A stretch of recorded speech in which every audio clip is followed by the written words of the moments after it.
I recently read a fantastic book called Made to Stick about how to communicate ideas effectively. By stick, the authors mean that your ideas are understood, remembered, and have a lasting impact. They change your audience's opinions or behaviors. In 1990, Elizabeth Newton earned a PhD in psychology at Stanford by studying a simple game in which she assigned people to one of two roles: tappers or listeners.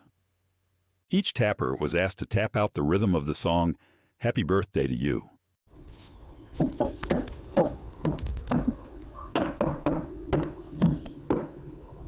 The listener's job was to guess the song based on the rhythm being tapped.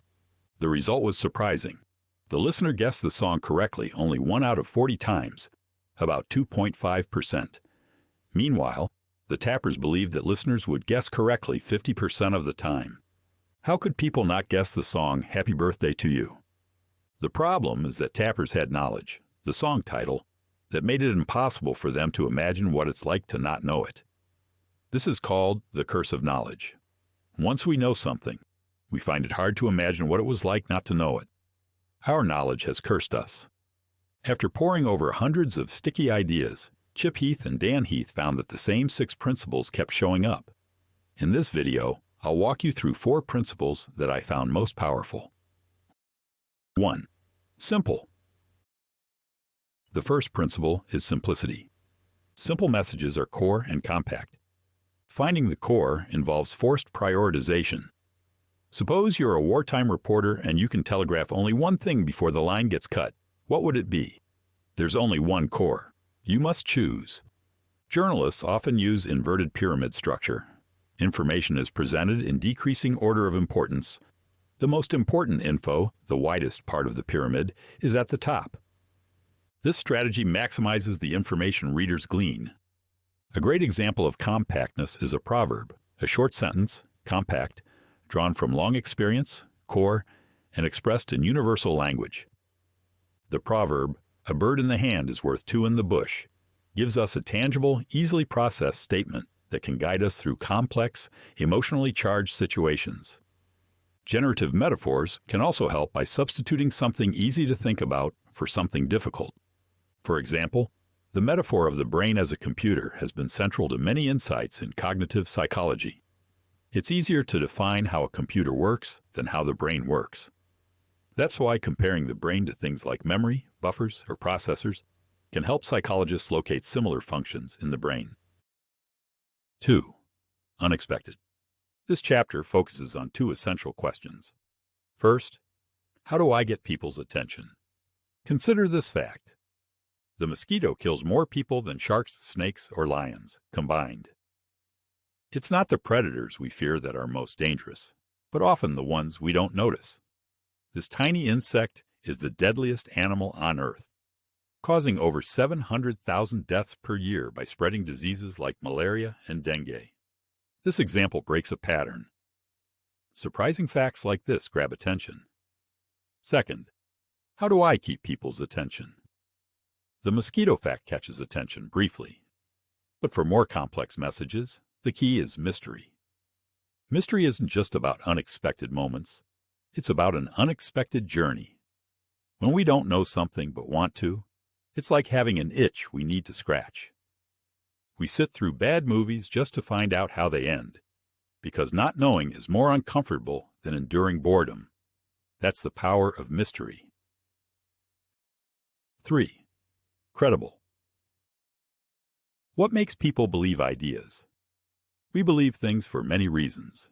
Because our parents believed them, because of past experiences, because of faith.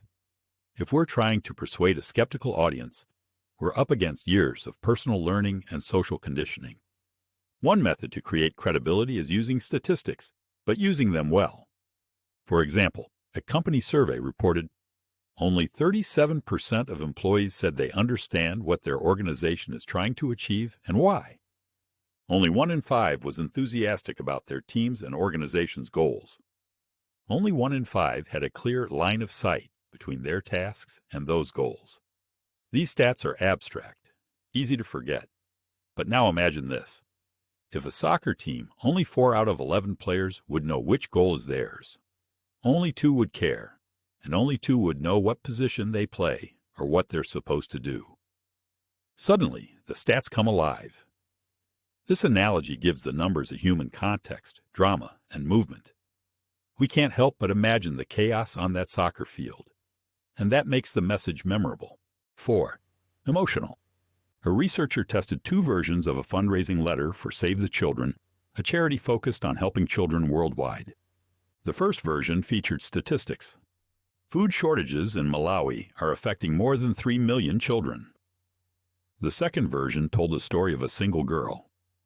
Any money you donate will go to Rokia, a 7-year-old girl from Malawi. Rokia is desperately poor and faces hunger and starvation. Her life will be changed for the better as a result of your financial gift. With your support and the support of other caring sponsors, Save the Children will work with Rokia's family and other members of the community to help feed and educate her and provide basic medical care and hygiene education. On average, those who read the statistics contributed $1.14. The people who read about Rokia contributed $2.38, more than twice as much. But here's where things get even more interesting. The researchers decided to give a third group of people both sets of information, the statistics and the story about Rokia. The people who received both letters gave $1.43, almost $1 less than the people who got the Rokia story alone. Why? The researchers believe that statistics shift people into an analytical mindset, and when we're thinking analytically, we're less likely to feel emotionally. But it was the emotional response to Rokia's story that inspired action. It might contradict the credibility principle, so we should use statistics in the right context. And we can make people feel empathy for specific individuals by telling emotional stories. We connect our ideas to things people already care about. We appeal to their self-interest, but also to their identity, who they are and who they want to be. As Mother Teresa said, "If I look at the mass, I will never act. If I look at the one, I will." That is all for this book. Subscribe for more videos.